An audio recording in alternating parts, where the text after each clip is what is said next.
আচ্ছা, আমার বিরুদ্ধে দেখাও দেখে কারো বাড়িতে আগুন দিছি, কারো মেয়ের নিয়ে ধর্ষণ করছি।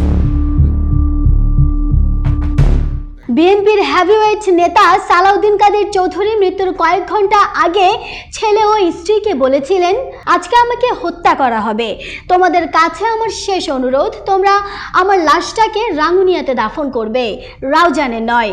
কিন্তু নিষ্ঠুর ও সাইকোপ্যাথ শেখ হাসিনা বাবার শেষ ইচ্ছেটাও সেদিন পূরণ করতে দেয়নি। সম্প্রতি বাবা সালাউদ্দিন কাদের চৌধুরীর শেষ ইচ্ছের কথা প্রকাশ্যে আনলেন তার ছেলে হুম্মাম কাদের চৌধুরী। শেখ সাহেব এগুলো মনে রেখেছিল, কিন্তু তার মেয়ে আর পরবর্তীতে মনে রাখেনি। তার যে একটা আমাদের সাথে একটা সম্পর্ক ছিল, সেই জিনিসটা সে আর মনে রাখেনি। গণমাধ্যমে দেয়া এক সাক্ষাৎকারে হুম্মাম বলেন, আমার বাবা মানবতা বিরোধী অপরাধ করেননি, মুক্তিযুদ্ধের সময় তিনি পাকিস্তানে ছিলেন, দেশবিরোধী অপরাধের সাথে তিনি একেবারেই যুক্ত ছিলেন না। ব্যক্তিগত ও রাজনৈতিক প্রতিহিংসা থেকেই শেখ হাসিনা আমার বাবাকে পরিকল্পিতভাবে হত্যা করেছে। হাসতে হাসতে ওনার যেই স্টাইল, হাসতে হাসতেই বলল, এই সরকার কত কত কাগজ বানাবে। মৃত্যুর আগে আমার বাবা চেয়েছিলেন তার কবরটা যেন রাঙ্গুনিয়াতে দেয়া হয়, কিন্তু সাইকোপ্যাথ শেখ হাসিনা সেখানেও বাধা দেয়। একটা সাইকটিক একটা মানুষ, যে মানুষটা আসলে একজন মেন্টাল পেশেন্ট, সেই মানুষটা দেশ পরিচালনা করছিল। যে তার থেকে যে আমাদের কিছু চাওয়া বা কিছু আশা, ওটা আমাদের ভুল ছিল। জেল কর্তৃপক্ষ থেকে আমাদের বলা হয়, আপনার বাবাকে রাঙ্গুনিয়াতে নয়, রাউজানে কবর দেওয়ার আদেশ দিয়েছেন প্রধানমন্ত্রী, সুতরাং আপনার বাবার কবর রাউজানেই হবে।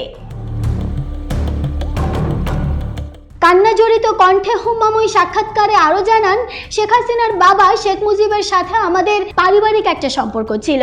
আমার পরিবার ভেবেছিল অন্তত পুরনো সম্পর্কের জন্য হলেও আমার বাবাকে হয়তো হত্যা করবে না, খুব বড়জোর হলে কারাবাস দিবেন, হত্যার মতো ঘৃণিত অপরাধ হয়তো শেখ হাসিনা করবে না।